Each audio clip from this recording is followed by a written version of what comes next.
I got a couple of questions during the coffee break, and it's a good time to answer those questions. And start with, what on earth is A and B? So that was the first question.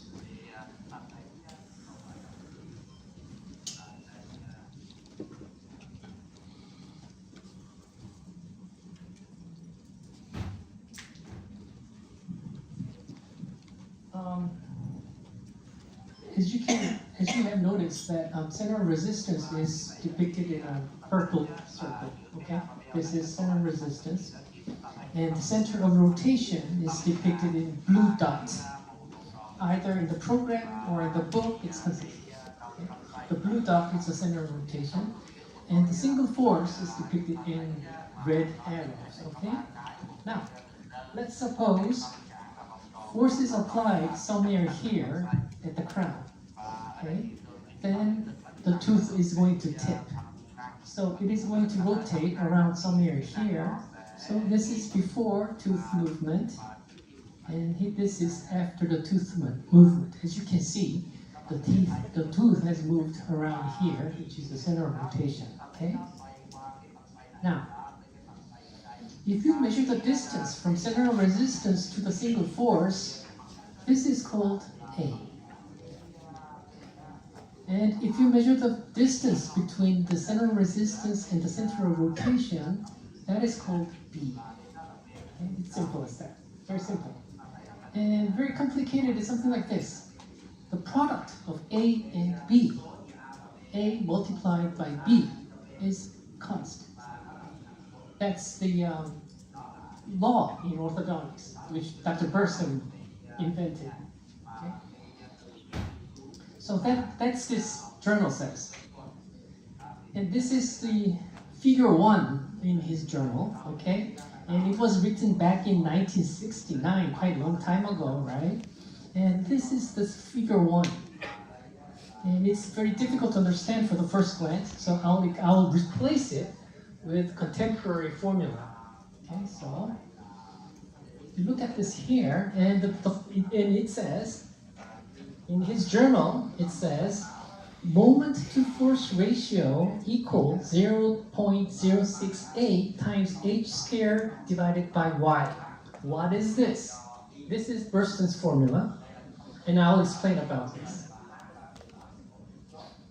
So, if I add up, this is the explanation of each term. So, the moment to force ratio he mentioned about is the distance between the he called it centroid, not the but in contemporary terms, centroid is center of resistance. Okay, so this is center of resistance, and MF ratio is the distance between center of resistance and the single force over here.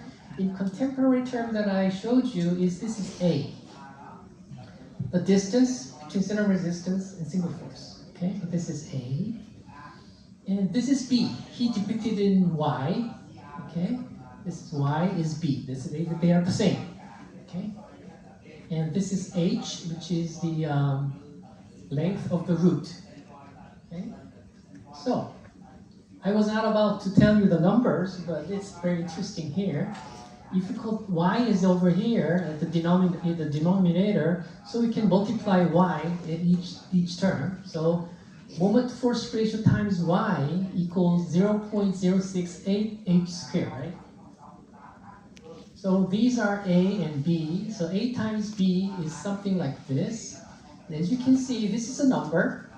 And once there's a tooth, the H is the length of the root, so it's constant for a given tooth. So this whole number here will be constant value. Okay, so it goes like this, goes like this, and finally we have an S squared. That means this is constant. A times B is constant for given tooth. Okay? So this is what A and B. So if A times B is constant, if we know the B, A is automatically determined. If we know A, B is automatically determined because S squared is already known. So this is what A and B means, okay?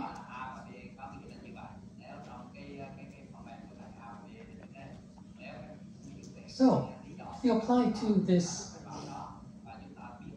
center rotation calculator, force is applied it here, and center of resistance is moving from here to there. So the distance between the force and the center of resistance, the distance between here, this is A. Okay?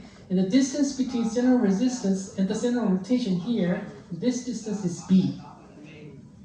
So here it says B is 12 millimeter and A is about 3 millimeters. So here's 3 millimeter and this is 12 millimeter. That is what A and B is, because the product of the A and B is constant.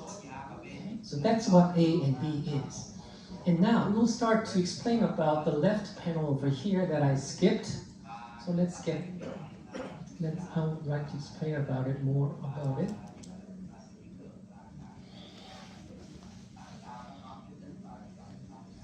So let's hide the image here. So go to View menu, and I can do Images checked. So I uncheck it, so everything will disappear. And if I click at the center of the protractor over here, see here, and everything go back to the original position. Now, you can see that there are File menu, and View menu, and Tool menu, and Help. And what File menu does is, if you click the File menu, there are many drop-down menus saying that open the image. If you have an X-ray in your computer, you can open up the image using that open image using Control-O, which is a shortcut. Or as we did before, if you might not have a image in your computer, you might see the image in my presentation and you want to analyze, you take a photo of it and then move it to your computer and you can open it, or you can just take a photo and you use the copy to clipboard, as I showed you, they're using Control-Shift-S, and you can import the clipboard image directly into this canvas here. That's import image from clipboard, which is Control-Shift-I. And once you analyze everything, once again, you can save it to your computer using an export JSON file here. Later, you can import the JSON file using Control-Alt-I. Okay? So, let's suppose I already made some, and this time I'll show you about the next question would be, what on earth is equivalent force system? And force is applying, and when do you apply couple and when do you apply the force? I will explain about it tomorrow in detail, but I'll give you a brief. I'll explain about the big picture so that it will be easier for tomorrow course. So let's suppose I import something. So rather than importing, I'll explain about the left panel here.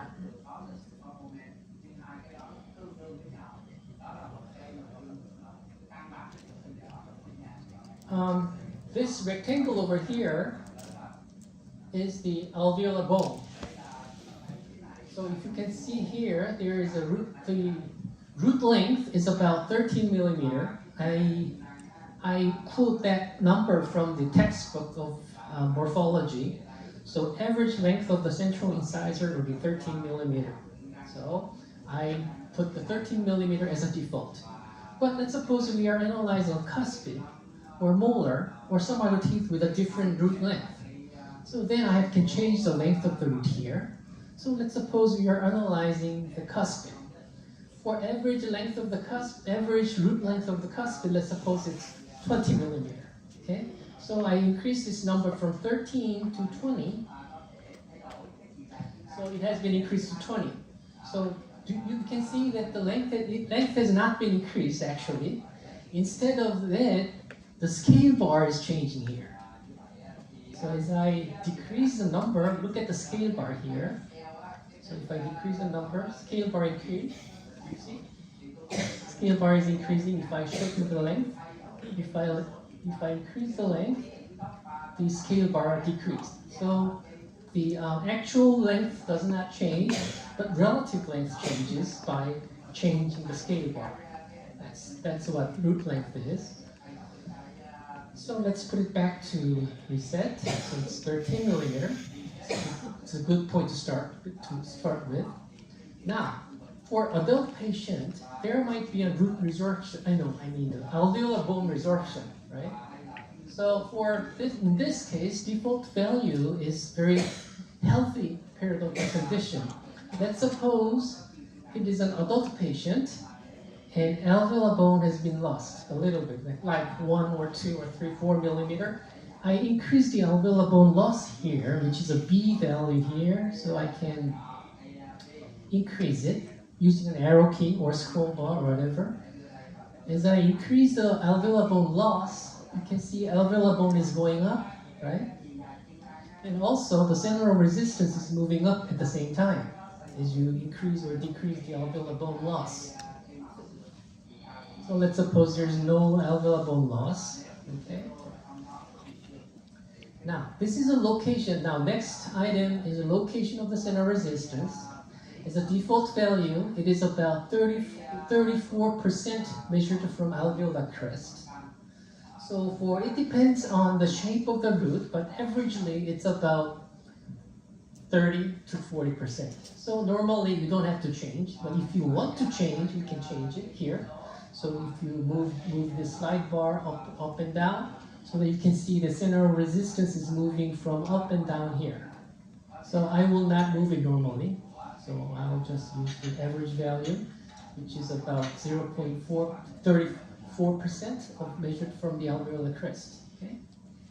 Now, last question is, one of the doctor asked me, that's the constant value S squared. Constant value depends on the shape and the shape of the root. Let's suppose, is it still valid? It's valid for incisors, but what if I want to analyze the movement of the molar? Suppose I want to expand the maxilla and I want to move the molar in control tipping. Where should I put the force? Okay, that's a very good question. In that case, you can adjust the length and the bone loss as depicted here, and you use the number here. This is sigma square value that I explained it. I was not about to explain about this because it makes you very confused. However, as I get the question, I'll answer. If you are using a very fat tooth, like molar, or whole anterior segment is connected with a rigid wire, the length is the same, but the width becomes wider, right? In that case, sigma square increase a little bit. The average value of sigma square, the range of sigma square is, you can move it from here, so that it is from, if it's 0.261, that's sigma square, that's the value of the square root of the sigma, okay? So you can see that the gamma value over here is 0.068, which is exactly the same as Dr. Burston's formula, right? So Dr. Burston's formula was developed under two-dimensional model, and in three-dimensional model, it increased up to 0.466, okay? So it might be difficult to understand, but if you are analyzing the very fat tooth, you should increase that value. And if you are analyzing very thin tooth, you should decrease it. But averagely, you can just leave it in a default value, averagely. So it's a little bit complicated to understand. If we have time, it'll take whole day to explain about the gamma square value. Okay, so this is the one that you change when you're using a different shape of the root. But for now, just forget about it and just leave it as a default value, okay? So this is what this left panel is. Now, on your right panel, which is the canvas, which image is drawn. So once you import the image, thing like this, I will import the image that I saved before. Let's import this.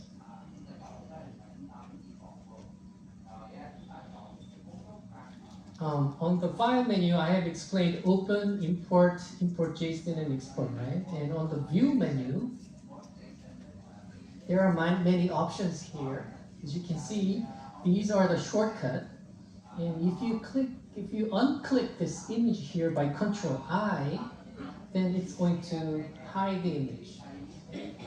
So if you click it, or to put Control I, it's going to show you.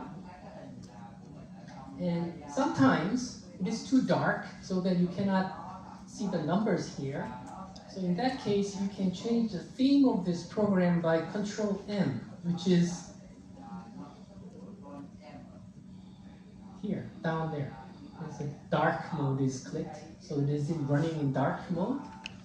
So if you click Control M, it's going to be a light mode. So if it's too bright, if you are working in the airplane or working in the hotel room in the midnight, it's too bright, so you can make, I prefer dark mode, so I prefer this, okay? And if this X-ray is too dark, so that you cannot see the numbers here, then you can do these options here, controls the image. You can hide to show the image, or you can make it negative by Control N, like this. You can see the negative image. And if this is black and white, but let's suppose you are importing a very colorful X-ray or whatever image it is, you can change it to grayscale. It doesn't change because it's already grayscale. And if it is not enough, you can make it transparent. So image becomes transparent so that it's much easier to see the numbers here, okay? And these are the controls here. So every shortcut is color-coded here, right here, on the right panel, the canvas. So let's put it back to default. So Control T, Control negative, so it's original image. And in this case, the alveolar bone is not anymore relevant, so I want to hide the alveolar bone. So just click this yellow alveolar bone. If you click it, alveolar bone will be hidden. And let's suppose you want to,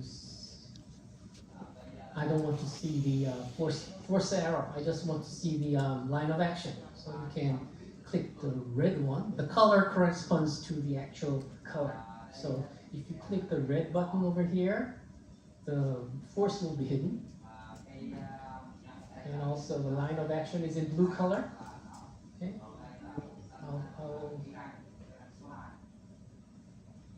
hide the image. Okay. And if you click the green over here, the bisector lines will be hidden.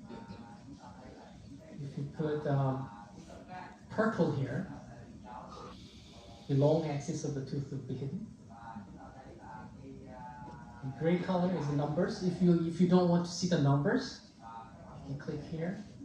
And if you don't want to see anything else, handler, you can click the black button over here. It hides everything. And sometimes if you don't want to see the tooth, it's superimposed and make you confused. You can do Control 1 and 2. If you press Control 1 and 2, tooth will be hidden. Okay? So these are the shortcut, the view menu.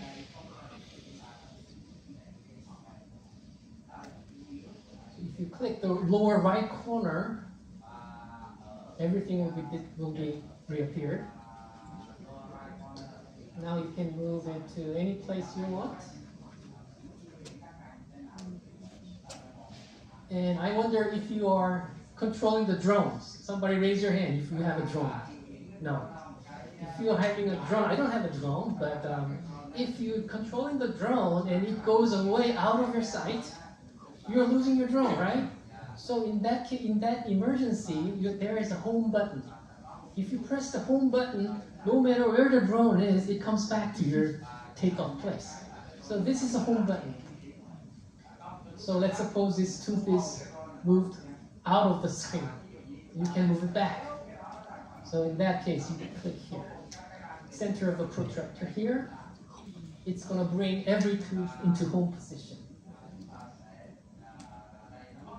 No matter where you have moved, it starts from the beginning. Now let's look now as a. So I am quite familiar with analog rather than digital. So I prefer use a protractor rather than computer. So in this case, I can move the protractor, and let's suppose I want to see the angle of this line of action. So I can move this protractor here, okay? And using a scroll key, you can increase or decrease the protractor like this. So you can see that this line of action is about 40 degrees, right? So as you can see the number here, it says force direction is 39.4 degrees. So you can confirm it using an analog protractor if you want to move it. And once again, click the center of it. It's going to bring everything at home like this. So this is how you use. Now it's time to explain about the numbers here. So number here, first one is B. Value of B, that is a distance from center of resistance to center of rotation, right? So in this case, tooth has not been moved at all, so there's no numbers here, not available. Let's suppose it has been moved from here to there as a translation. It has been translated. So as this is translation, the bisector does not meet each other. That means B is at infinity. So you can see that B is at infinity. And how much is the A? The center resistance and the force are coinciding each other. That means A is 0, right? So it says A is 0. And the force direction over here says it's almost vertical. Okay? And the moment to force ratio required is about 10. I will explain about the moment to force ratio briefly after this. So I have explained everything about it. And sometimes, time to time, if I upgrade the program, when you start up the program, it says new version is available. Okay? In that case, how to download a new one? You can click this multi-tool here on the lower left corner. If you click this icon over here, it opens up the site, and you can go down and click here to download the new program. So in this case, you can see the old Excel version here. And this is very old Mac version. It's tricky, so some machine works, some machine doesn't. So it's just experimental. And here is the BTK window version. If you click here, you can go into window version, and it gives you a sample file. You can download the sample file over here. And here's each BTK program to download. Okay. Now it's time to explain about the center equivalency and moment to force ratio.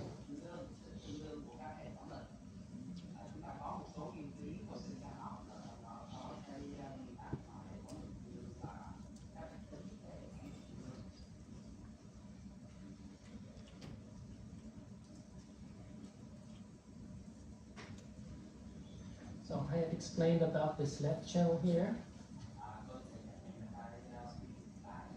And if I translate the teeth, the moment force ratio would be about 10. I will explain it if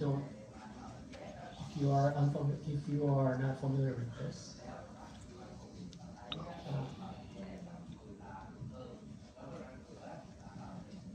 Let's suppose in translation, we cannot directly apply the force over here because that is inside of the root, and it is very difficult to apply directly the force up there, right? So instead of applying here, force is applied here, and counterclockwise moment is applied. the ratio between the force and the moment is about 10. So this is what it says, moment to force ratio. If the moment is 1000 gram millimeter and force is 100 gram, it is exactly same as force applied over here. Okay, so let me explain about that in detail. So as we get the big picture, you see what it is.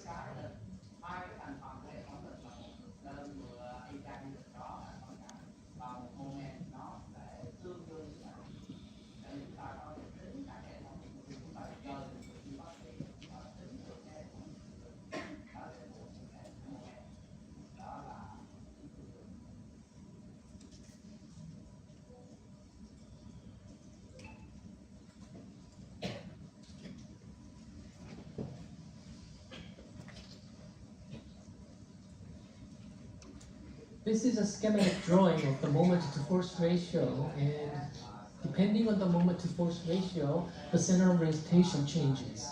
And I'll explain about this. As I've showed you before in the morning, that there's a descriptive term of type of tooth movement, saying that if the center of rotation is near the center of resistance, somewhere here, rotation around here, it's called uncontrolled tipping. Okay. And if the tooth rotates about the apex, that's controlled tipping. And if it translates, there's the central rotation at the infinity, up and down. And if the root is moving, rotating around the incisal edge or the bracket, that is called the root movement. And this force indicates the location of the force that we calculated using the center rotation calculator. So how much is the moment to force ratio? It's like this. And I'll explain about this. Let's see.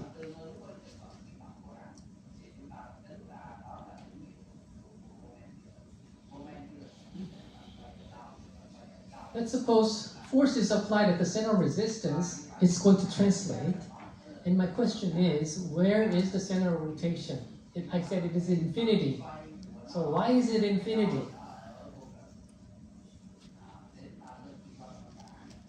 Suppose tooth is very small. Okay, way up there, or way down there, whatever it is. And center of rotation is in here. It is in blue dot. And it rotates around here. And force is applied at the center of resistance, and this tooth rotates around here. So let's suppose it has been rotated a little bit, like 1 degree. It has been rotated around center of rotation here, very far away. Okay, and let's take a look at here. I'll close it up.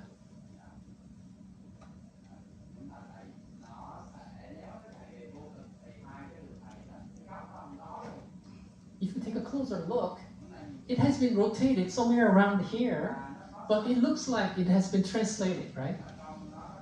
So that means if the force is applied to center resistance, it translates. In other words, center rotation is very far away. That's what it says. Okay, now,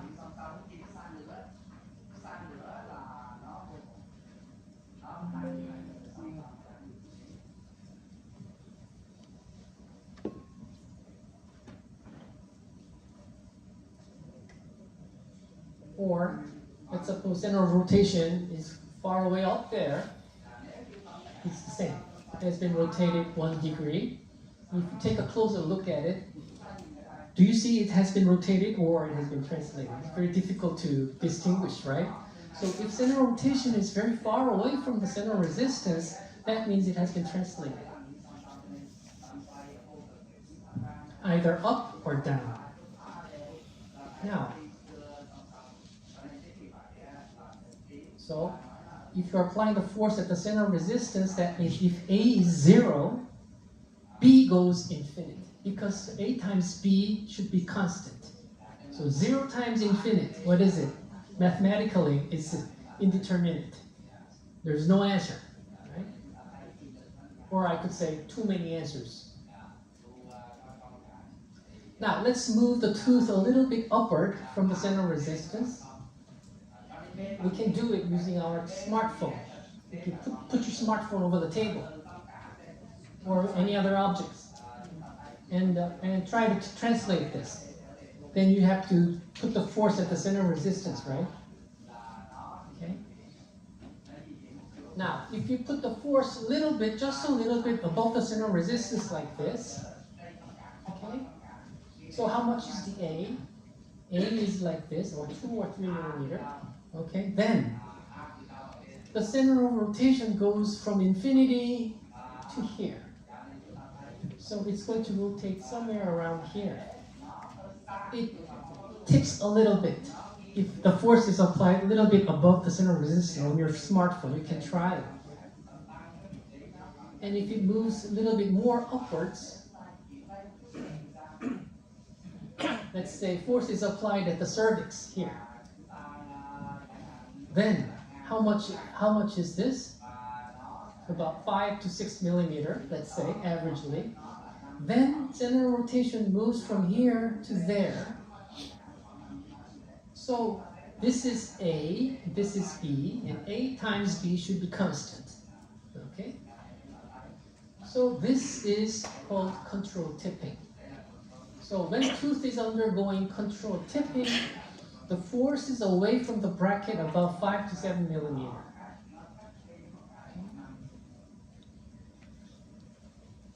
It's called control tipping. And let's suppose I move the force a little bit more upward at the center of the crown. This is what happens if we put the spring at the bracket without any brackets. No moments, only single force is applied at the crown. Something like using a finger spring and removable appliance, or retracting anterior teeth using a round wire. There is no moment, only force is applied at the crown. Then, center of rotation moves here. It goes up because A is getting greater, so B should be lesser, right? So A times B is always constant. So it goes like this. Crown goes this way, apex goes the other side. So this is called uncontrolled tipping, and force is acting here without any moment. So the moment to force ratio, there's no moment is 0, so moment to force ratio is 0. If moment to force ratio of 0 is applied at the bracket, tooth is all going to undergo uncontrolled tipping like this.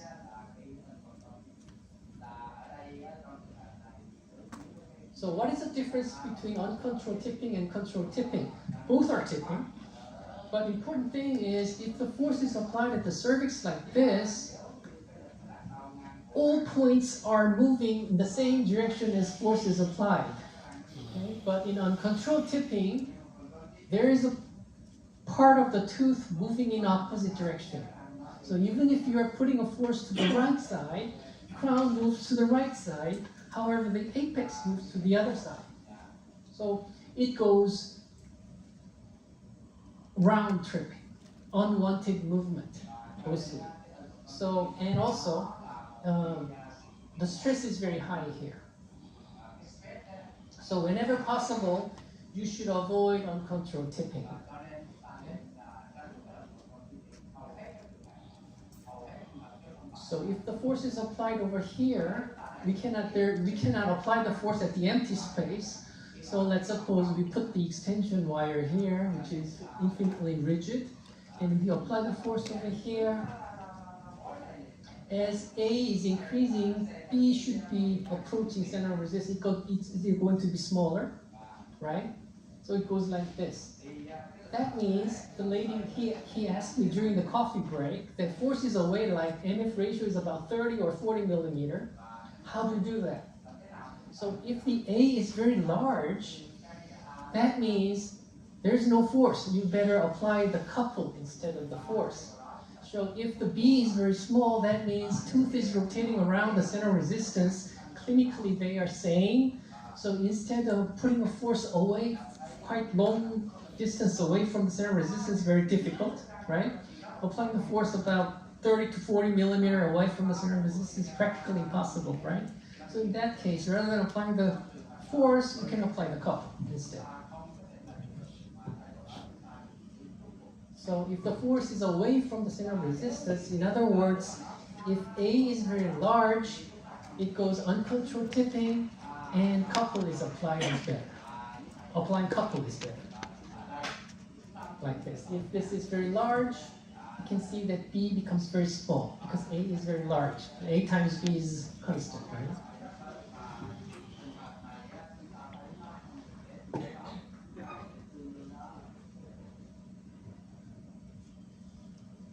So then what is moment to force ratio then?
Now let's try to understand what moment to force ratio equivalent force system is.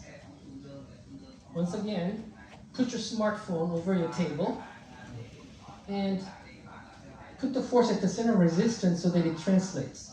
Okay, that's not difficult, it's very easy. But clinically, you cannot put the force over here. The only way you let's suppose you put the bracket here, this is at the crown. And the only place that you can apply force is at the bracket here. And you want to translate. How would you translate the tooth?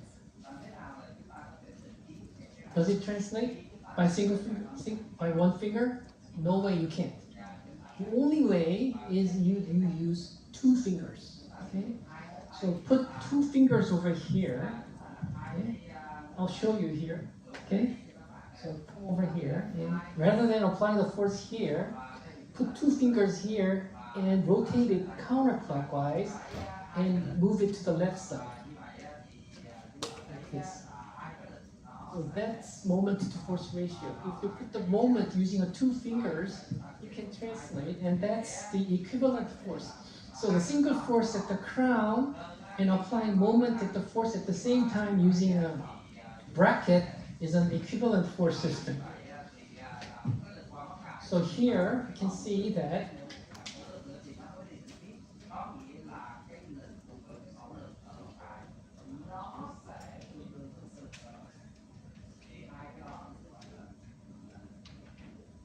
this is the center of resistance. This is a book or a smartphone. You put the force here, you can translate. Okay? But once again, you cannot put the force over here. The only way is to put the force at the bracket here, somewhere. So move the force down there. And if you apply the force, it's going to tip. It's going to rotate. That's not what you want. We want to translate. So rather than putting a single force, we apply, how can we do this? Let's take a look at this video. So if I apply the force at the center of resistance, I can translate, as we did, right? But if I use the two fingers rather than one, I can twist it counterclockwise and put the force at the same time. Like this. So upper finger should be put more force than the lower finger. in the opposite direction. Okay, so if you put it this way, there are double force here. So these two are coupled. These are the force. And the ratio between the moment and the force is the moment to force ratio at the bracket. So this is it. This is the moment that you apply, the yellow one, and this is the force that you apply. So if you apply the force and the moment at the same time, now you can translate like this. Right? You can do it with your smartphone over the table. But that's how you translate the T. That's what bracket and rectangular wire is doing. And we are going to practice how to use that moment to force ratio tomorrow. So it's just I hate to show you the numbers and the formula, but it's simple so that we can understand. It's very basic. Okay. So let's suppose you're applying 100 gram here, 100 gram. Okay. Now what we want to do is apply the force in the moment over here, which is the same as this, and we don't know what it is. And so I put the variable like F and M in arbitrary direction, in right direction and clockwise as a positive. And we measure this distance between these two forces. So 10 millimeter, let's say, averagely in size. And for the red one and the yellow one should be same. There are two conditions to meet. And first is sum of all force should be the same. The sum of all force in the red system is minus 100 because I said right and clockwise, right direction and clockwise direction is defined as positive. So this is minus. So minus 10 would be this force and this force should be the same. Okay, and the moment on the red force system calculated from the point over here, so it's 5 millimeter each. So the red one gives you the counterclockwise direction of 500. And the yellow one gives you the minus 5 times F plus M. So we solve these equations. So we can say that moment and force is 100 and moment is minus 1000. So this is what moment to force ratio is. If you divided this moment by force, it becomes 10, right? So that 10 means single force. 10 is not. If you divided 1000 gram millimeter by 100 gram, the gram is eliminated, so millimeter left. So moment to force ratio is nothing but the millimeter distance. What is the moment to force ratio? It's the single location of the single force from the bracket. How many millimeters away from the bracket? That's the moment to force ratio, simply. It's simple as that. So if you apply moment to force ratio about 10, that means you are applying the force 10 millimeter away from the bracket upwards. Okay? So if you apply this moment to force ratio about 7, that is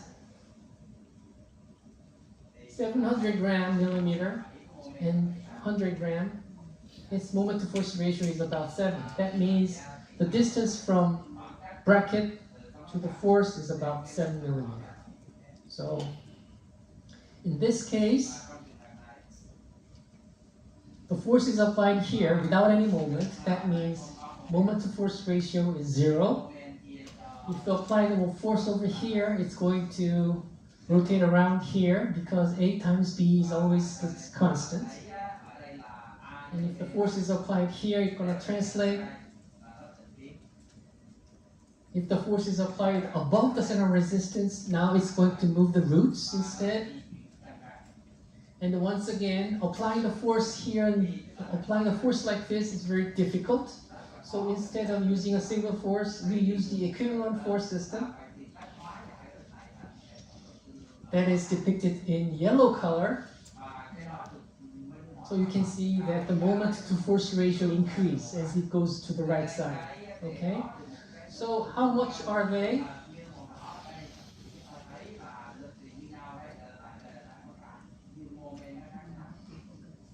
The yellow and red are the same. exactly same. In other words, that's called equivalent force system. And how much is the ratio? It's 0, it's 5 to 7, it's 10, and it's 12. Just memorize it for now. Understand it later, okay? Just memorize it. 0, 5 to 7, 10, and 12. That's uncontrolled tipping, controlled tipping, translation, and root movement, okay? And let's see it is true using the central rotation calculator. So open up the calculator again. Oh, one more slide I would like to show you. I'm going to show it to you tomorrow, but here it is what the equivalent force system is clinically here. As we apply the force like this, on the left side, the force is applied at the center of resistance so that the left tooth is going to translate. On the right side, the force is applied a little bit below the alveolar crest, right? So it's going to control tipping. So central rotation is somewhere here. So you can see this translates, and this one is control tipping, control tipping. And clinically, applying force like this is very difficult, okay? So instead of using a single force, you use the T loop, which we will make it tomorrow. So force is applied at the bracket, not at the middle of the loop like this. But as you can see, this and this looks the same. Left one translates, and the right one is undergo control tipping.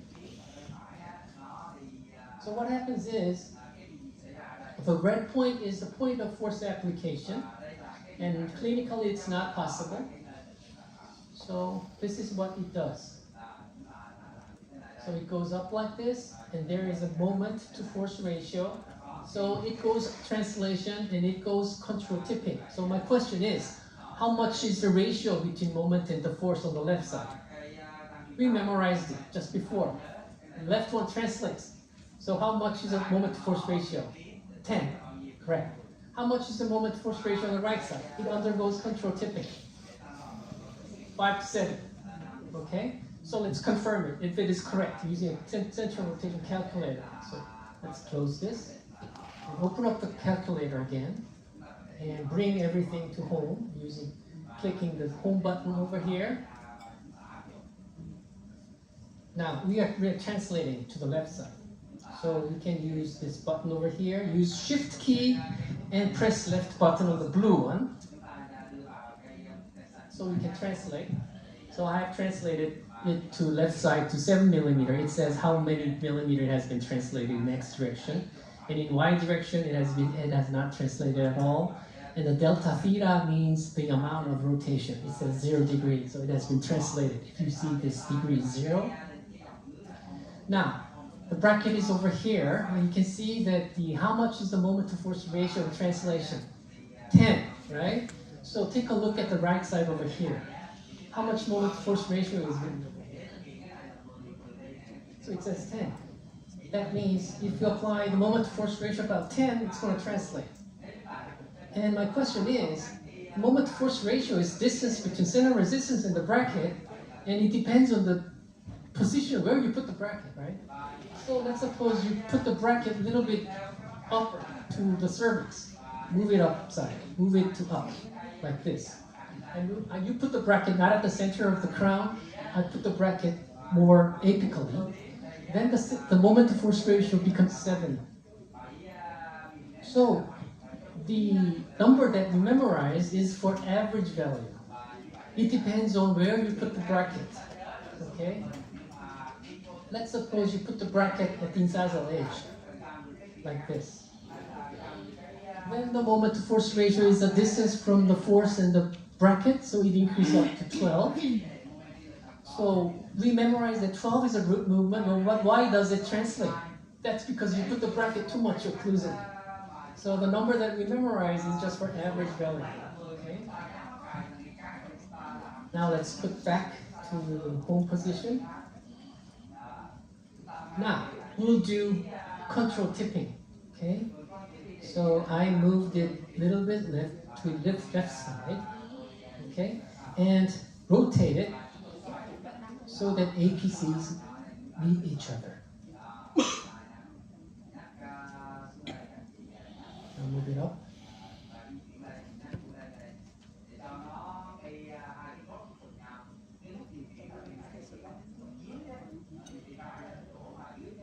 So now it is under control tipping, right? So how much is the moment to force ratio? It says 5.3, right?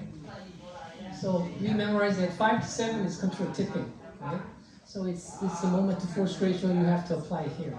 Once again, the moment to force value here depends on the position where you put the brackets. Now let's do root movement. So the rotation center would be at the incisal edge. So as I translate, it goes down.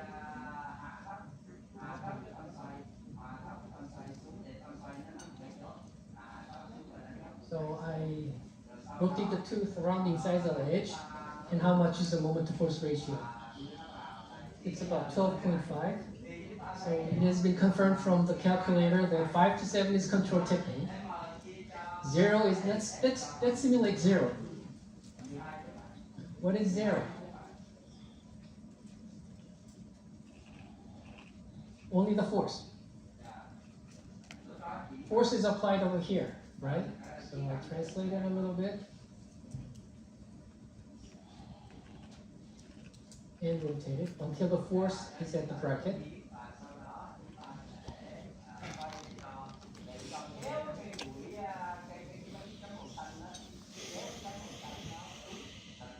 Okay, now force is applied at the bracket, right? And where's the center of rotation? It's somewhere here. The crown moves to the left side, and apex is moving in the opposite direction, right? It's under uncontrolled tipping. Now, how much is the moment to force ratio? It's minus 0.25, almost 0, right? So the center rotation calculator confirms that the number that we memorized, 0 is uncontrolled tipping. Once again, 5 to 7 is control tipping, 10 is translation, and 12 is root movement. You have to memorize it because we are going to use it tomorrow. So I will not explain it tomorrow in detail, okay?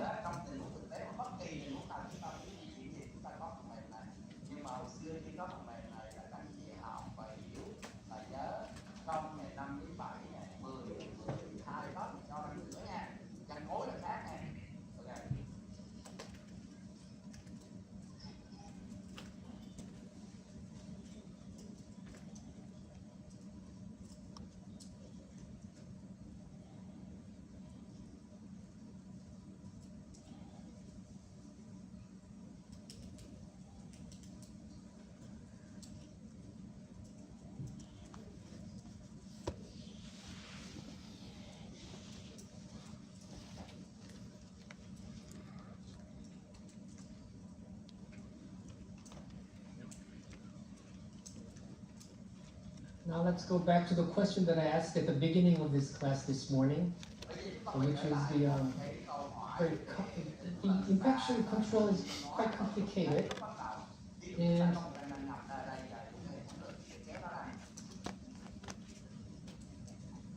for driving, one of the difficult part of driving is parallel parking, right? It's very difficult because parking space is very limited in busy city like in Ho Chi Minh City here. Parking is very difficult. Same as in Seoul, same as in New York City. So parallel parking is very challenging, right? So if you try to do the parallel parking, do you park it? It's easy to get out of it, right? But it's very difficult to get into. You have to try several times. And the space is very limited, right? So you have to go like this to make the parallel parking. So it's same as treating the impacted teeth. So the tooth is located very strange, weird place, and you wanted to put it in this place like parallel parking. It's very difficult to have it at one stage. We have to make it in several trials, right? Let's see how experts are doing parallel parking.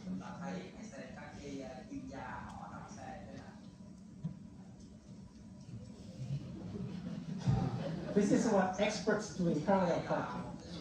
And I wonder if you have attended a course about treating impaction? Please raise your hand. Have you ever got the course, attend a course about explaining the treatment of impaction? Or have you ever seen the case presentation on impacted tooth successfully? Many times, right? Many doctors are advocating that I'm doing very well in impaction treatment, right? The thing that I want to say is that even this expert is do the parallel parking like this.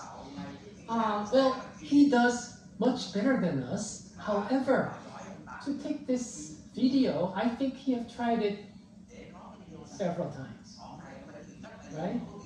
Same is true in presenting of the impaction case. So do not get fooled by presentation. They only show you the success case. Okay? If we do every patient successfully with only one trial, he needs an expert like this. But even the expert like this cannot succeed it in one time, single chance. So he have tried it several times at that. So does the doctor who showed you the impaction treatment case. So please do not get fooled by it, okay? So he is only showing you the successful case, okay? And this morning, I would like to let you know how we do it in one trial to do the parallel parking like this, okay?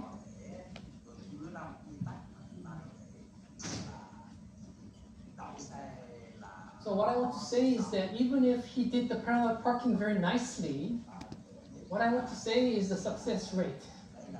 Suppose there are severely impacted teeth, and some doctor shows you very successfully treated case, and then what I want to ask him is that if there are 10 cases like that, and how many cases have you been successful?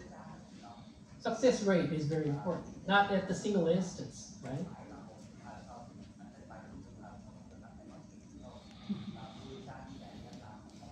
So let's take a look at the case that I showed you at the beginning.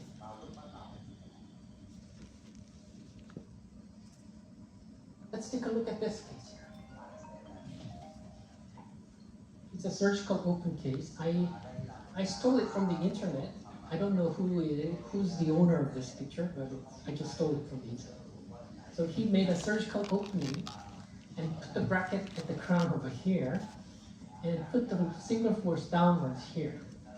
And many of you, or he, may believe that if you apply the force at the crown is going to follow the force. He believes that way, right?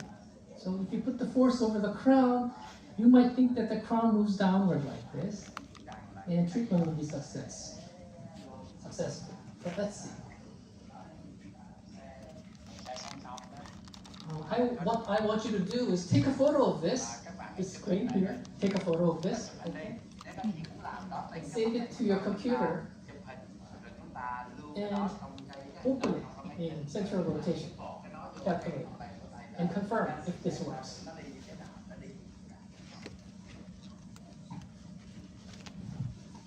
So I open up the central rotation calculator here, okay?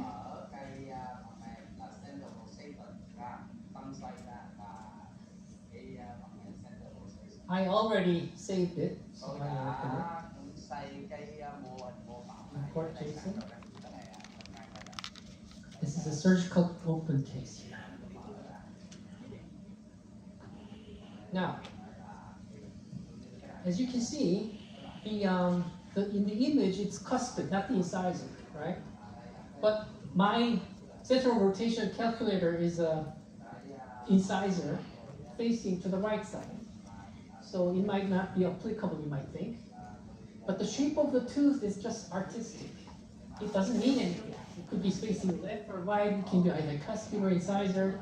So that's why I inserted the function of control 1 and 2. If you press control 1 and 2, only long axis will be displayed. And the shape of the incisor is not relevant. It's just artistic. Okay? The important thing is just long axis, not the shape of the tooth.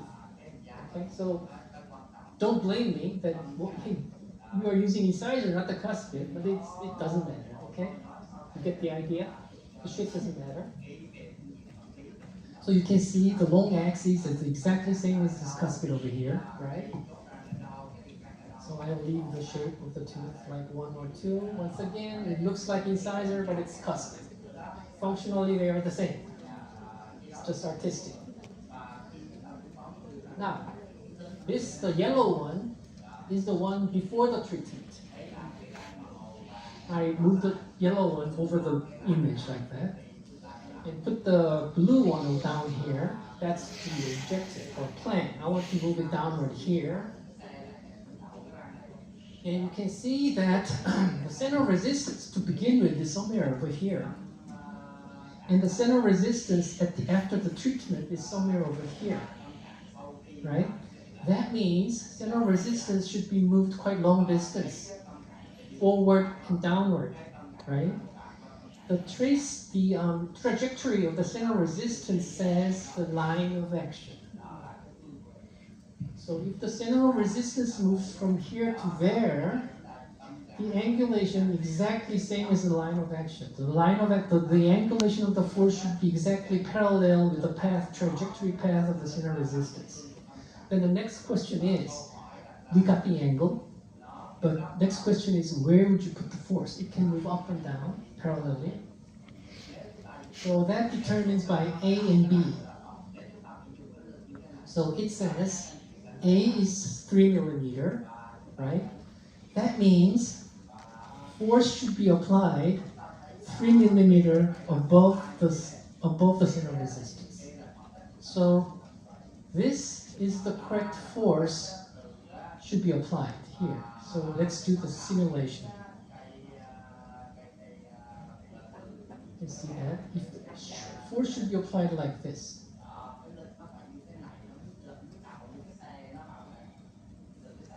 You see, trajectory of apex moves this way. Center of rotation, the center of resistance moves this way, and the apex moves this way. And this is the trajectory of center of rotation is moving slightly. Okay, and the correct force system is somewhere over there. So I stop the simulation by clicking my signature again.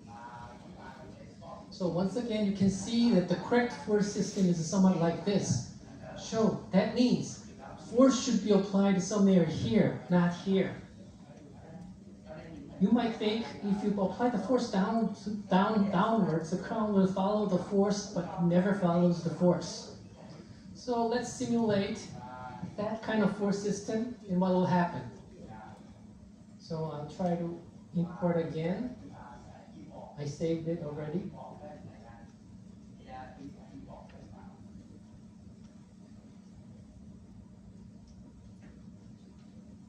This is what happens.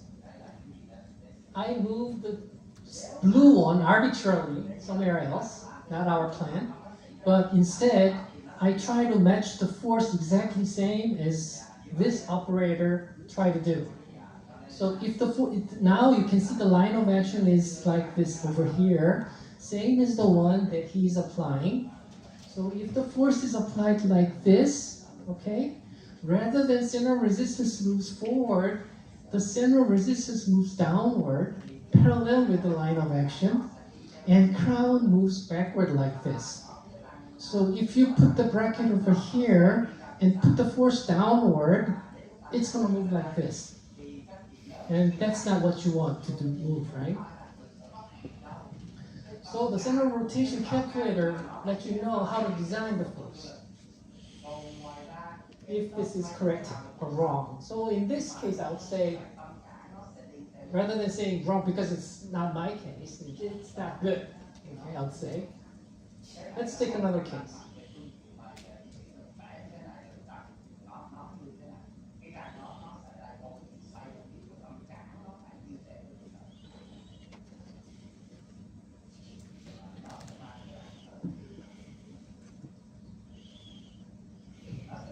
This is a case that I quote from the AJL. You can see that bracket was placed not at the crown. The bracket was placed at the cervix instead of the crown, right? And force was applied a little bit distantly. And my question is it good or bad? We'll confirm using a calculator.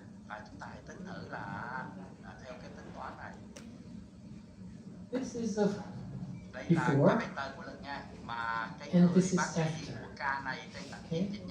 Now you can see that the planned force system exactly same as the line of action he applied. That means he put the bracket at the correct position, and he put the force system in correct angle to get this result. I don't know if he have used central rotating calculator or not, but fortunately it became correct, I think. He does. I wonder he knows or not, but he did the correct. So in this case, once again, bracket is put at correct place. So this is the point of the bracket, as you can see in the red dot here. If the red dot in an impaction control, red dot should be located at the line of action. That means the moment to force ratio should be always 0. If you take a look at here, you can see that the moment to force ratio is almost 0. Why is that? Most of the time, when you do the traction of the impacted tooth, we don't use a wire. We use only the button or bracket and a ligature wire or elastic string, right? Elastic chain. That means using an elastic chain without a wire, that means you cannot apply the moment. How much is the moment to force ratio at the bracket in impaction control? 0. Right? So whenever you put the force, you cannot put the moment in impaction control. So you always have to put the bracket at the line of action so that the moment to force ratio is always 0. If you put the bracket over here, let's suppose here, center of the crown, then you have to put the moment. You can see that the moment to force ratio becomes, shows you some numbers. That means you have to apply the moment at the bracket. But if you are using a button, you cannot put the moment. So always you have to put the bracket at the line of action, so that moment to force ratio is 0 all the time, no exception. Chúng ta thấy là không có moment. Cái moment đó là cái moment của lực, nó không quan tâm cả thôi, chứ chúng ta không có moment về bộ trần, không có moment của công tụ.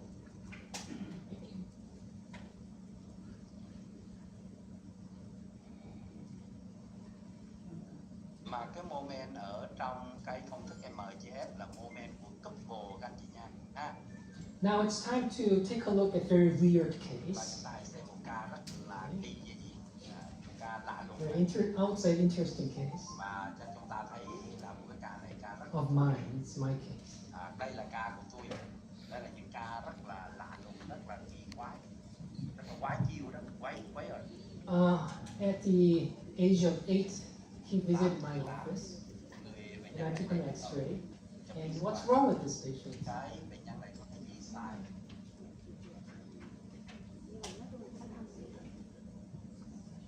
What do you see problem? Cái vấn đề là gì các anh chị? Anh chị chẳng đoán thì đây là X-quang là có vấn đề gì? Anh chị tương tác với thầy đi. Spacing, yeah. Here, this.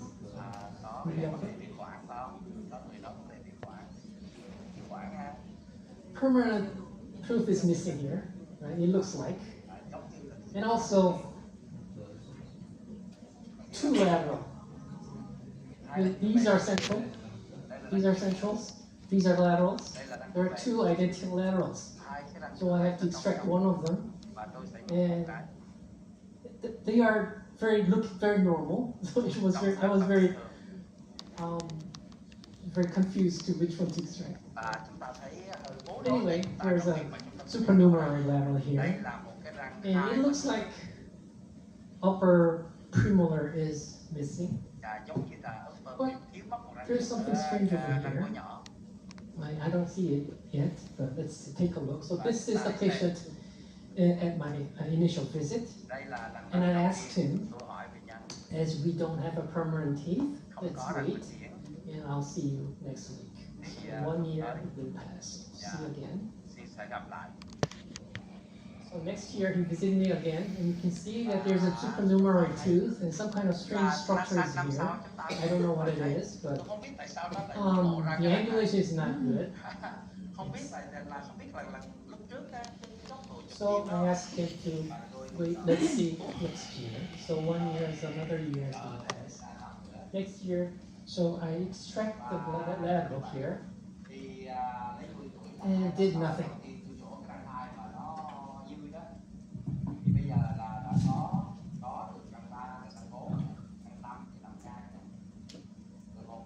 And my message here is never try to pull it downwards. Just let it comes down once you open up the space. Okay?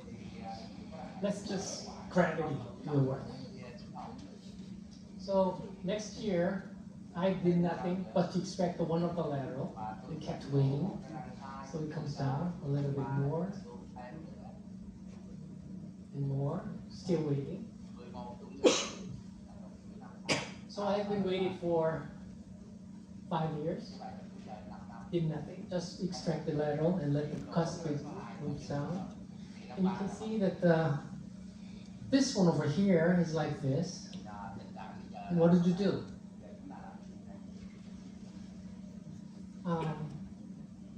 As there's no space, I transfer this patient to the oral surgeon, consult the oral surgeon to extract this. And the surgeon told me that it's too deep and the position is not good and the patient should undergo general anesthesia and it's very difficult and nobody wants to extract that. So I explained it to the parents. Nobody wants to extract. So I cannot extract, so let's just keep waiting. Unless there's a pathologic change, like cystic change or something. So let's just let it go. So next year I started ortho treatment. So we have a missing of the upper here, so lower cuspid was extracted and kept waiting. And it goes up like this. It goes like this. Maybe next year it's gonna pop out from the nostril. Goes up and up. Keep going up. 15 years it goes up. Right behind the nostril. You can expect it to here. So treatment has been finished by 18-year-old. So whole treatment kept like 10. This patient is 10-year follow-up. So what I want to tell you is that if you see the impaction, the traction of impacted tooth is not the only solution. So as we are an orthodontist, if we see the impacted teeth, we instinctively wanted to pull it down. But sometimes just leave it alone is another alternative choice. So what I want to say is extraction is not cure for all. So sometimes just let it go. Leave it.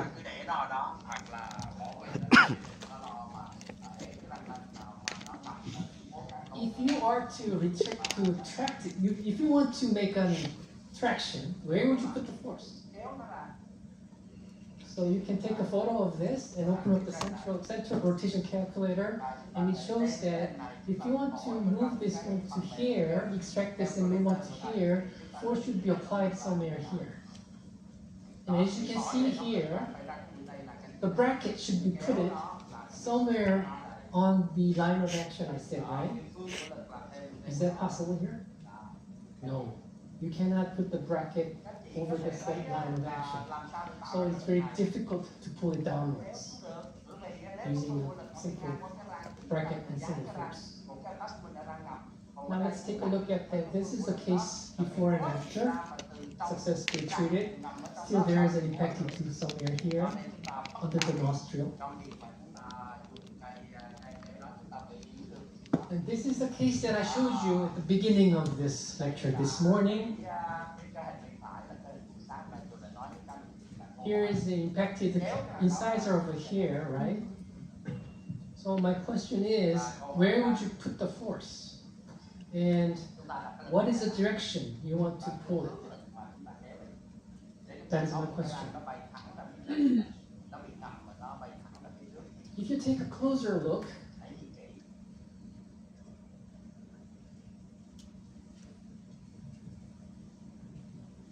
here is the cortical plate, and I think it is not shown under the gingiva, but the incisor tip is poking out of the bone like this. I think the X-ray shows. So if I trace it,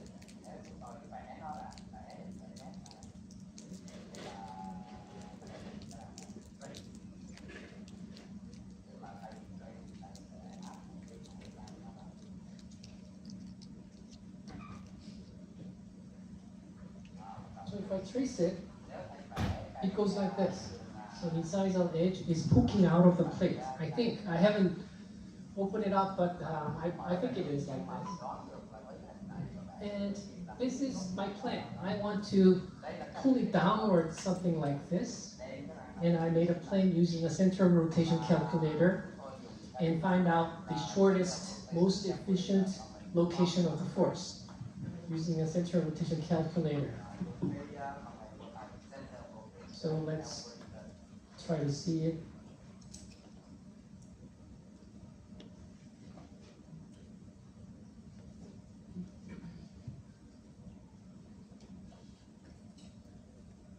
Once again, I saved it, so I'll open it.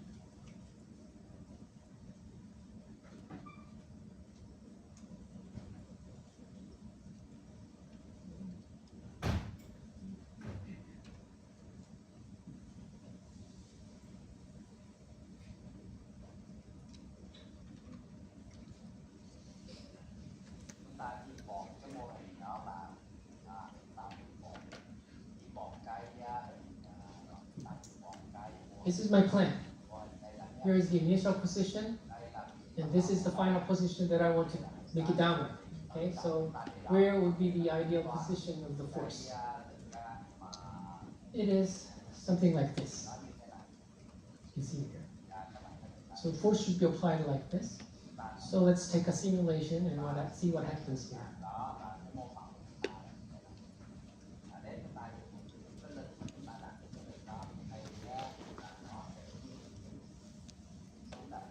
So this was my plan. Is this plan good or bad? It's good. It's most efficient. There's no round tripping. It moves the shortest distance, minimum rotation. Right? But take a look at the trajectory. These are the trajectories, right? These are how apex moves from here to there. The incisor moves from here to here.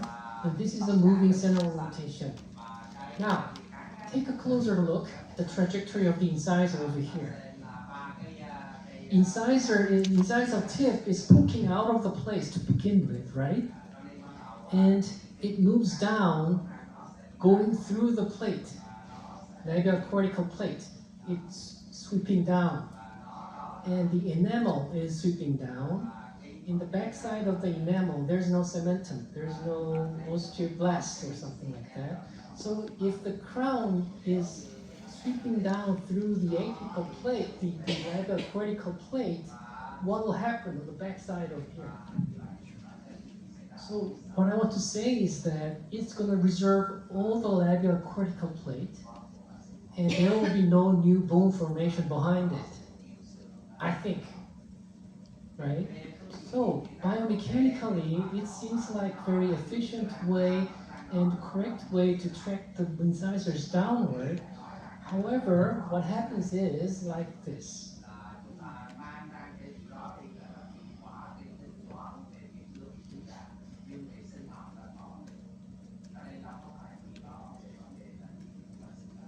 This is during treatment.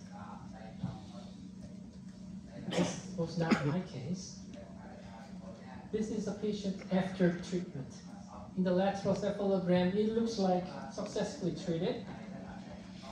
But if you take a look at this is before, this is after, and this is what happened. So once again, as the enamel is sweeping down all the labial, it reserved all the labial cortical plate, and behind the enamel there's no new bone formation. So this kind of gingival recession is inevitable. So what I want to say is that biomechanically it's correct, but clinically it's not correct. So clinically, what would you do? We have to do it in 2 stages. So how do you do the 2-stage treatment? So we can use calculator.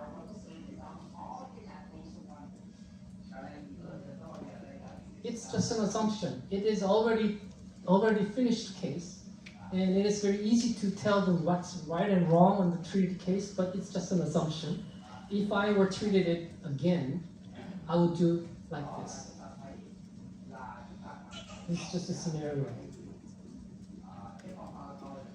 So rather than moving apex directly downward like this, I'll stop simulation.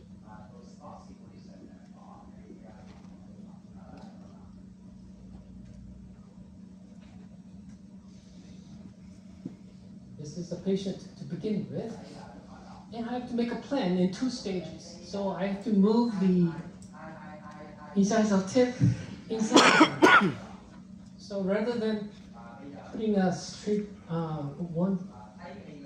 one stage operation, I move it backwards like this.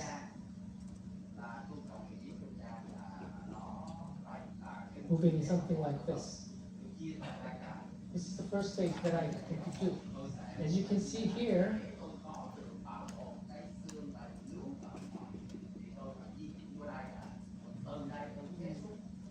so let's do the simulation.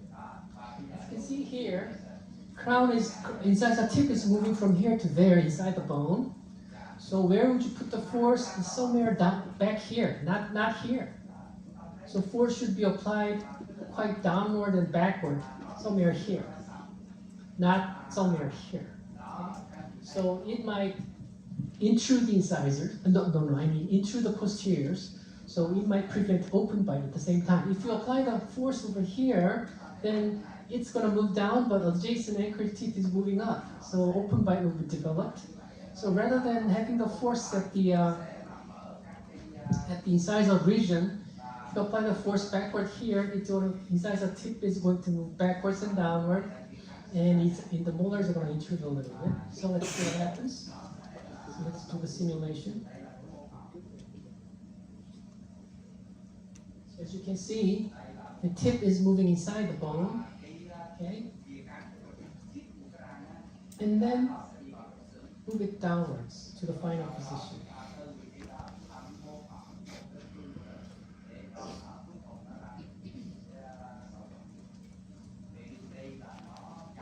Like this. So as you can see, this is the trajectory of the movement of the central resistance, and this is how incisal tip moves. It goes downward and backwards, and then approach the final destination in 2 paths, not from the direct linear pathway. This is the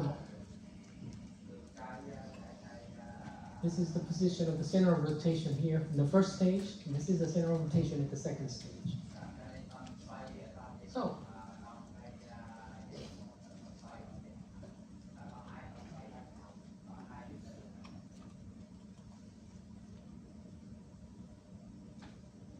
if this patient visited me again, I think I would extract it. Rather than doing, she has been undergoing this treatment for 5 years. He had been treated for 5 years, but my previous doctor did it for 5 years. And the final result was not satisfactory. You should anticipate there should be a gingival recession like that if you did it that way. So I would say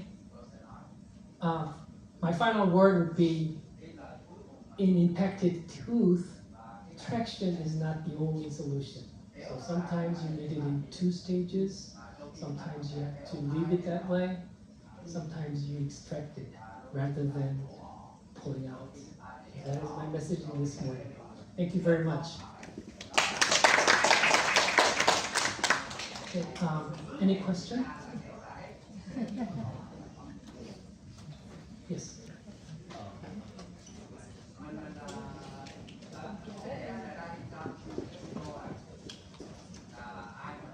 So in a canine traction case, we often just bond the gold chain on the palatal side and then check it onto the arch wire. You said that the canine will tip distally if we have pulled the force downward like this. Yes. But in real scenario, we can like change the direction of the pulling force in the midway in the traction, and then try to move the crown more mesial by applying a more mesial force. So, yeah, what's your thought on this? Yeah, that's exactly what I'm saying. If you did multiple stages of treatment, whether you know it or not, you did not move it at the one phase. You did it multiple phases. You did it correctly. Yeah. The force direction is keep changing, right? But the path, if you track the passage, it's not a direct path. It's going to move around, a little bit round tripping. But clinically, that's much more acceptable. Good question. And then second question is, I think that like if we bond the chain on the impeded tooth, we cannot apply couple, we cannot apply force. And then if we want to trade in one go, then it's better for us to bond the gold chain on coincide with the line of force application. But As much as possible. yes, but many of the time the line of force application is like limited by the anatomical constraints. Just cannot bond it. Like, for example, if we have an ideal force that is very close to the apex of the trach, we can't bond it there. So how would you? You do it multiple phases. Chúng ta phải làm nhiều giai đoạn. Cho nên đó, cái lực nó ra giai đoạn đó mà cái phương của lực không thể nào qua cái điểm mà gắn But what I want to say is that having one phase is biomechanically most efficient way. Là một giai đoạn, là một mạch là hiệu quả về sinh cơ học. So as much as possible, you can do it directly, right? Chúng ta không có khi chúng ta That's not always possible. Chúng ta tính ra được cái đó mà chúng ta không triển được. And the third question is more theoretical. Và cái I câu hỏi này just nó want lý thuyết to hơn. double check that A is the distance of the line of force application and the center of resistance. I want to ask which center of resistance. Is it the before or is it the after? It doesn't matter. It's a perpendicular distance. So center of resistance moves in linear direction, right? Oh, okay. So it's a perpendicular distance. So the line connecting the before and after, connecting the center of resistance of the tooth position before and after, and also the perpendicular force. Well, it's keep changing. So if you do the simulation, you can see that instantly it's always, you can always measure the exact distance. It's keep changing. And then B is the distance between center of resistance and center of rotation. Right. And which center of resistance, again, connecting. It's keep changing. If you do the simulation, center of resistance keep changing. Okay, so we have a measure the distance from here and there. Then clinically, what's the use of knowing the A and B? That determines where you put the force to give a center rotation.